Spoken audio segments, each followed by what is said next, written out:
This video was brought to you by Markus Bil, Elbilmek, ABRP, Steurenberg, Kempower and Bilkomponenter. Yo, what's up? We're now in Frankfurt and today I'm going to do a range test of this Audi RS e-tron GT.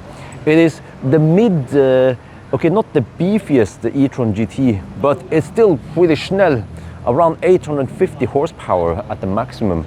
And we'll see then. We're going to drive with a 90 kilometers per hour on the Autobahn. Now, I've done lots of other stress tests, but now I need to find out how efficient is this beast from the west. Yeah, not the east. So we've been charging it up now to, well, I don't know, let's see how much. This car has the Audi exclusive, yeah, which is custom interior colors. But, all right. Car scanner reports that we have 38 to 41 degrees Celsius. It's slightly hotter than ideal, but no big deal. We're probably gonna cool down by the time we get to the starting position. So the starting position is over there at some resting area. We are now downtown, close to Frankfurt downtown at the charging hub. And yeah, let's just get over there and then see how it is. And then to pre-cool the battery, you should have the car in dynamic mode. And then you see that the inlet will drop. So now we are pre-cooling the battery to get it around 30 degrees, and that's the optimal temperature before the range test. Because then it won't do any cooling while we're driving, at least. Well, we're now at the resting place, so I'm gonna reset some stuff here. I will use AC on Eco. Let me see when it comes to drive select. Ooh, efficiency, of course. All right. Now, and then reset this. Let's go. Well, we're gonna do 120 kilometers per hour first. So I have to cruise at 124 to match 100. Oh wait, okay, 120. What? This is weird. 123 then. Yeah, then we match 120. Yeah, the left lane is the hammer lane, and then we just drive north for a bit and then turn around and try to get back here at the starting position. And then, well, outside, 25 degrees Celsius. You know. Battery life, I think that's what they call. He's a German. He lives somewhere in Germany, and he tends to get the lower consumption than me in the range test. Same. Well, I'm not sure if he does the 90 and the 120 test, but maybe he does 110 or something. But he usually gets lower range. I mean, so lower consumption than me. So I want to find out if I drive in Deutschland, do I get lower consumption? Well, notice that the head-up display here is not that big compared to, for example, the Audi Q6 e-tron, and it doesn't have any AR. So yeah, Audi did some improvement in the drivetrain and the battery, but it seems like when it comes to interior, like screen and stuff, head-up display, hasn't been that much improvement. So far we have 222 watt-hour per kilometer. I expect that it's going to be lower than that.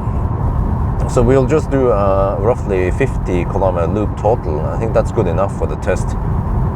We're heading back south again, and I think I see the problem because since this is unrestricted zone, I tend to float behind cars doing around 120 kilometers per hour, and then many situations I don't want to use the left lane because there might be some schnell people there.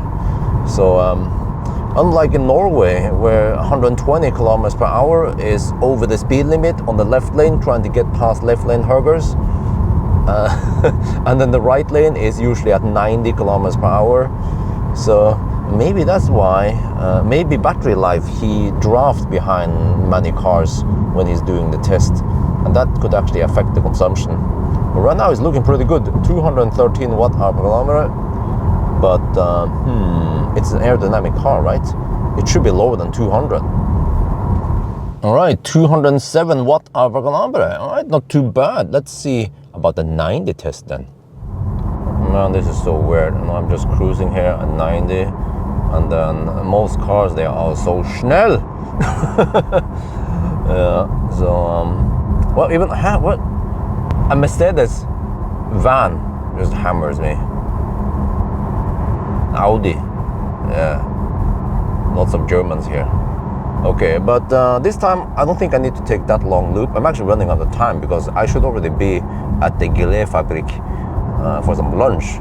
So yeah, I have to quickly do this and then get over there to the other place. It takes half an hour or something. So, but it is also important to test range. It's kind of boring. You're on the autobahn, but the test must be done. Well, this time 159 watt-hour per kilometer. Wow, that's pretty good for a performance car, sports car. And then okay, we are almost at the same location. We started from that side, so we are literally in the same elevation at least. So I need to save time because now I'm gonna go this direction and yeah, get back to where it's supposed to be. But what? Okay, now it goes up. Yeah. Or should we count 160 watt-hour per kilometer instead? Because the car counts me as stationary, which I don't agree with. The trip has ended, and we are just in park. You see, we are actually in park right now. We are not driving. So then, what the heck, man? What's up with this piano finish? Holy mackerel, man! In my face. Oh shit! I need to wrap this shit. Okay, we didn't test how many kilowatt hour you can get out of the battery after discharging losses, so we have to test that in Norway, but at least according to EV database, we have 97 kilowatt hour net capacity. So based on that, we can actually go 610 kilometers. That is amazing. And even in 120 kilometers per hour test, 469 kilometers. You pay the premium price, you get the premium range, but you also get the awesome performance and the comfort. So yeah, eventually I have to test in Norway to see if I get similar results, but this is really impressive. Okay, you might compare this to a Tesla or a Model 3. Don't even dare to try that because this car has some fat performance tires, so that is really impressive. If we put on some 19-inch skinny tires, we might even get lower consumption than this. But I mean, that would be like a bann I kirka. Curse in the church, yeah, that's what it means. But anyway, I think that's gonna be it for now. I hope you guys enjoyed this video. As always, thank you for watching and talk to you later.